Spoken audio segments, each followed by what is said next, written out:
Hi అండి, నమస్తే. Welcome back to my channel. ఈరోజు వీడియోలో గోంగూర వెల్లుల్లి కారం ఎలా ప్రిపేర్ చేయాలో చూపించబోతున్నాను.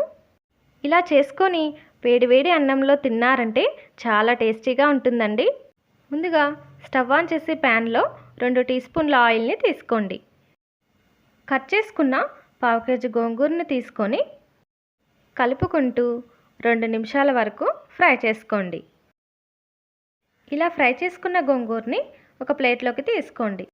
ఇప్పుడు అదే ప్యాన్లో 5 టేబుల్ స్పూన్ల ఆయిల్ వేసి, ఆయిల్ హీట్ అయ్యాక 1 టేబుల్ స్పూన్ శనగపప్పు, 2 ఎండుమిర్చి, 1 టీ స్పూన్ జీలకర్ర, కొద్దిగా కరివేపాకు, పొట్టు తీసిన వెల్లుల్లి ఒక 20 నుంచి 25, 1/2 టీ స్పూన్ పసుపు, కొంచెం ఇంగువ వేసి ఒకసారి కలుపుకొని వెల్లుల్లి కొంచెం ఫ్రై అయ్యాక 1 కప్ కారం,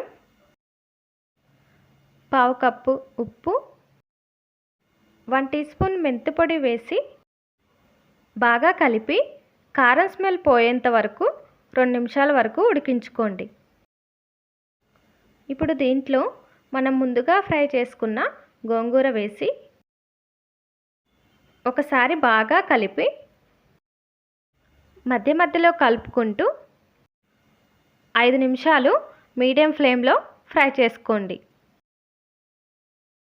ఈ విధంగా కుక్ అయి ఆయిల్ అనేది పైకి వచ్చాక స్టవ్ ఆఫ్ చేయండి. అంతేనండి, సింపుల్ అండ్ టేస్టీ అయిన గోంగూర వెల్లుల్లి కారం రెడీ.